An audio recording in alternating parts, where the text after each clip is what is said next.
Hello everyone, আসসালামু আলাইকুম। কেমন আছেন সবাই? নিশ্চয়ই সবাই ভালো আছেন, সুস্থ আছেন আর আমাদের পাশে আছেন। আর সবাইকে অসংখ্য ধন্যবাদ যারা ভিডিও দেখেন এবং যারা সাবস্ক্রাইব করে পাশে থাকেন সব সময়। আর নতুন যারা আছে অবশ্যই রেসিপি দেখে চ্যানেল সাবস্ক্রাইব করে পাশে থাকবেন, দোয়া দিবেন, সাপোর্ট দিবেন। আজকে নিয়ে আসলাম নতুন একটি রেসিপি, পাবদা মাছের ভুনা টমেটো এবং ধনেপাতা দিয়ে। শীতের সিজন, এই ধরনের মাছগুলো আসলে আমাদের খেতে এখন ভালোই লাগে।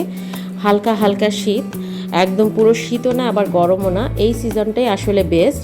এখানে ছোট মাছ বা শীতের যেসব মাছ আছে, এখন নতুন নতুন সবজি বের হচ্ছে, এই সবজি এবং মাছের একটা দারুণ কম্বিনেশন কিন্তু এই সময়টাতে।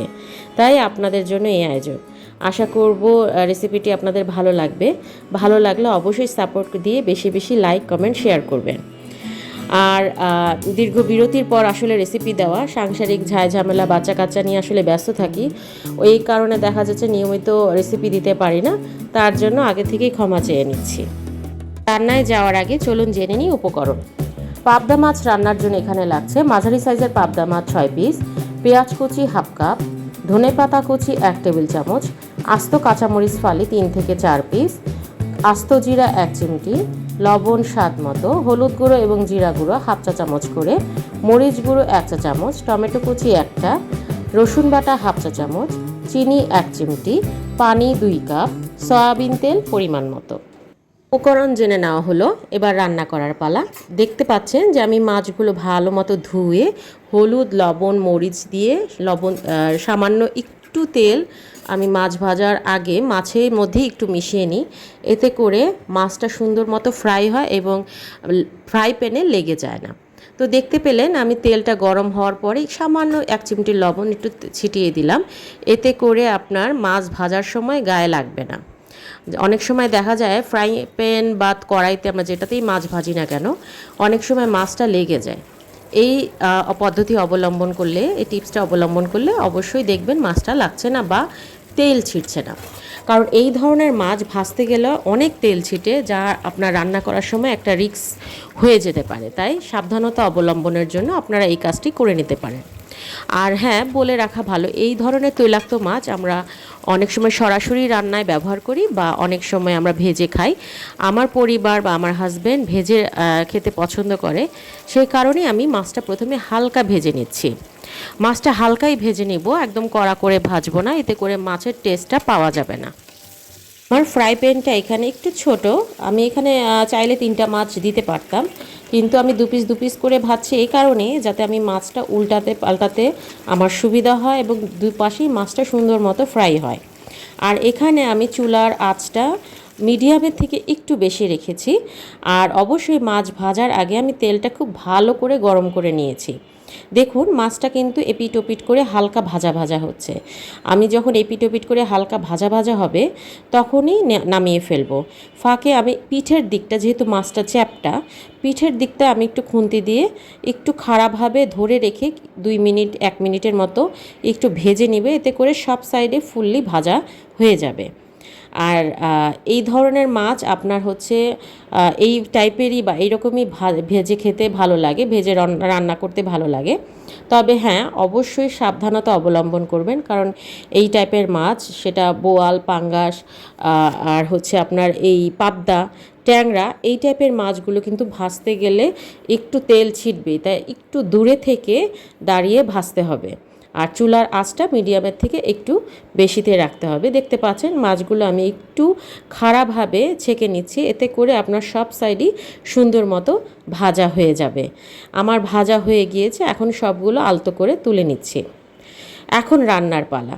রান্নার জন্য প্রথমেই আমি মাছ ভাজার তেলটা একটু ছেঁকে নিয়ে নিলাম। আমি তেলটা ওয়েস্ট করতে চাচ্ছি না, কারণ এই তেলে আমার মাছ ভাজার ফ্লেভারটা আছে। এর সাথে আমি আরেকটু 1 চা চামচ পরিমাণ তেল মিশিয়ে নিলাম। সব মিলে এখানে আমার সয়াবিন তেল গিয়েছে 3 টেবিল চামচ। তো এখানে আমি পেঁয়াজ কুচি, কাঁচামরিচ কুচি দিয়ে দিব সামান্য একটু জিরা, আস্ত জিরা। মাছ রান্নায় আস্ত জিরা ফোড়নটা দিলে ফ্লেভারটা খুব ভালো আসে।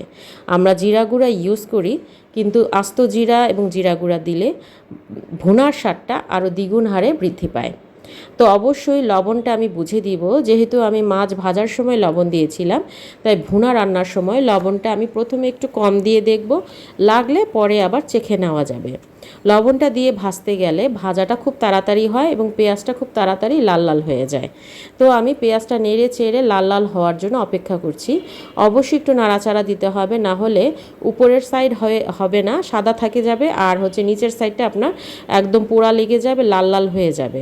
তাই সমানভাবে বারবার নাড়াচাড়া করে দিতে হবে যতক্ষণ না পেঁয়াজটা লাল লাল না হয়ে আসে। তো বারবার নেড়ে চেড়ে অপেক্ষা করছি লাল লাল করে ভাজার জন্য। প্রায় আমার হয়ে এসেছে। এখন আমি দিয়ে দিচ্ছি এর মধ্যে হাফ চা চামচ পরিমাণ রসুন বাটা। রসুন বাটা দিয়ে আমি একটু সামান্য পানি দিলাম, কারণ রসুন বাটাটা দিয়ে ভাজতে গেলে পেঁয়াজটা পুড়ে যেতে পারে। আর হ্যাঁ, কষানোর সময় অবশ্যই একবারে বেশি পানি না দিয়ে একটু একটু করে মশলা দিয়ে একটু একটু করে পানি দিয়ে কষাবেন। এতে করে প্রত্যেকটি মশলা খুব সুন্দরভাবে কষানো হবে এবং ফ্লেভারটাও খুব ভালো আসবে। এর মধ্যে এখন আমি বাদবাকি গুঁড়ো মশলাগুলো দিয়ে নিচ্ছি। আমি এখানে একটু মরিচ গুঁড়ো বেশি দিচ্ছি, কারণ এই সব মাছ রান্নায় আমি যেটা বললাম, বোয়াল মাছ, পাঙ্গাস মাছ, ট্যাংরা মাছ, পাবদা মাছ, মানে তৈলাক্ত টাইপের মাছে একটু ঝাল বেশি দিলে ফ্লেভার এবং খেতে খুবই ভালো লাগে।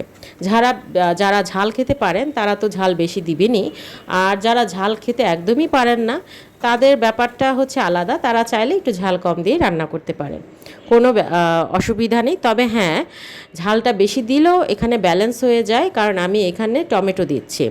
টমেটো কিন্তু ঝাল কেটে ফেলে, তাই কোনো অসুবিধা এখানে হবে না। তো আমি অল্প অল্প পানি দিচ্ছি আর কষাচ্ছি। আর এখানে সামান্য একটু চিনি দিলাম। ভুনা রান্নায় আমি একটু চিনি ব্যবহার করি, সব মাছ ভুনা রান্নাতে একটু চিনি দিলে আপনার কালারটা খুব ভালো ছড়ায়। আপনি যদি মরিচের গুঁড়া বেশি নাও দেন, তবুও দেখবেন তরকারিটা খুব সুন্দর লাল লাল কালার হয়েছে। দেখে মনে হবে যেন অনেক বেশি ঝাল, আসলে তা না। চিনির ক্যারামেলটা কষানোর সময় এত সুন্দরভাবে ছড়ায় যাতে করে কালারটা খুব ভালো আসে। আপনারা যারা ভুনা তরকারি খেতে পছন্দ করেন, এইটা দিয়ে দেখতে পারেন, ভালো লাগবে। মাছ ভাজার সময় আমি চুলার জালটা মিডিয়াম টু হাই আঁচে রেখেছিলাম। আর এখানে আমি মশলা কষানোর সময় বা পেঁয়াজ কুচি দেওয়ার থেকে শুরু করে আমি চুলার জালটা রেখেছি মিডিয়াম জালে। চুলার আঁচটা মিডিয়াম রেখেই আপনি রান্নাটা করবেন।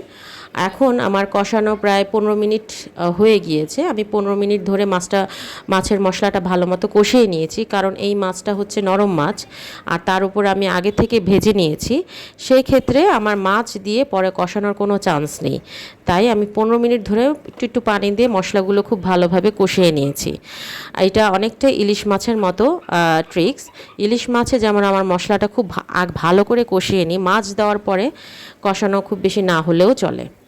মশলা কষানোর পর দেখতে পাচ্ছেন ভাজা মাছগুলো দিয়ে আমি একটু খুন্তির সাহায্যে, আর একটা খুন্তি নিয়েছি আমি, দুটো খুন্তির সাহায্যে আমি একটু এপিট ওপিট করে দিচ্ছি, উল্টে পাল্টে দিচ্ছি। এক একটা সাইড 2 সেকেন্ড 3 সেকেন্ড রেখে আমি উল্টে পাল্টে দিলাম এবং 1 মিনিটের মতো একটু নেড়ে ছেড়ে একটু ঘুরিয়ে ঘুরিয়ে একটু মাছটা মশলার সাথে মিশালাম।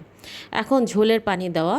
ঝোলের পানিটা এখানে আমি প্রায় 1 কাপের মতো দিলাম এবং এখন আমি দিচ্ছি টমেটো কুচি, কারণ এখনকার টমেটোগুলো খুব সহজেই সেদ্ধ হয়ে যায়। আমি ঝোলের সাথে না কষিয়ে টমেটোটা কুচি করেই দিলাম, কারণ এই শীতের এই মাছগুলো খেতে টমেটো দিয়ে একটু ডোলে যদি আপনি ভাতটা মাখেন, সেটাই কিন্তু একদম খাঁটি ফ্লেভার পাওয়া যায়। ঝোলটার সাথে টমেটোটা কষিয়ে নিলে আসলে ওই ধরনের ফ্লেভার পাওয়া যায় না। নতুন যখন বাজারে টমেটো বের হয় তখন এইরকমভাবে রান্না করলেই সেটার ফ্লেভারটা ভালো হয়। যারা টমেটো খেতে পছন্দ করেন মাছের রান্নায়, তারা এভাবেই খেতে পারেন, আর যারা পছন্দ করে না তারা আলাদাভাবে ঝোল নিয়ে মাছ নিয়ে খেতে পারবেন। এটা তাদের জন্য সুবিধা। তবে টমেটোটা মাছ ভুনা রান্নায় এভাবে দিলেই ভালো লাগে। তো টমেটো দিয়ে আমি প্রায় 5 মিনিটের মতো মিডিয়াম টু হাই আছে জাল দিয়েছি। 5 মিনিট আমার হয়ে গিয়েছে, ঝোলটা প্রায় গায়ে গায়ে লেগে এসেছে মাছে।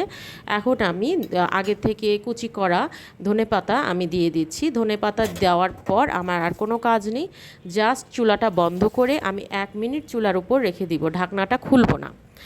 আপনি একটু ঘুরিয়ে ঘুরিয়ে একটু মাছগুলো দুলে দুলে একটু ঝোলের সাথে ধনেপাতার সাথে মেশানোর চেষ্টা করবেন, কারণ মাছ দেওয়ার পরে খুব বেশি নাড়াচাড়া করতে যাবেন না। নাড়াচাড়া করতে গেলে মাছগুলো ভেঙে যাবে, এতে করে দেখা যায় রান্নাটাই নষ্ট হয়ে যাবে। তো আমার হয়ে গিয়েছে, এখন আমি ঢাকনাটা বন্ধ করে 2 মিনিট চুলার ওপর রেখে দিব। তো রেখে দেওয়া পরে লুকটা এরকম আসছে। আমি 5 মিনিট পরে ঢাকনা খুলে দেখলাম, দেখুন চুলার গরম যে ভাবটা সেটাতেই কিন্তু একটু বুদবুদ আকারে বলক উঠছে। আর এটা প্রত্যেকটা রান্নাই করবেন, চুলায় রান্না করার পর চুলা বন্ধ করে তরকারিটা চুলার উপর রেখে দিলে কিন্তু আর কালারটা এবং ঝোলটা খুব সুন্দর হয়। এখন তো খাওয়ার পালা। এই দেখুন আমি টমেটোটা একটু ডলে নিয়েছি, সাথে মাছ এবং ঝোল নিয়ে খাচ্ছি। আর লেবু তো আছেই, শীতে লেবু আসলে ফ্লেভারফুল হয়। প্রত্যেকটা জিনিসই আসলে শীতকালে খুব খেতে মজা লাগে। আর মাছে ভাতে বাঙালি বলে কথা। তো আশা করছি রেসিপিটি ভালো লাগবে। রেসিপিটি যদি ভালো লেগে থাকে অবশ্যই আমার পাশে থাকবেন, সাপোর্ট করবেন। আসসালামু আলাইকুম সবাইকে।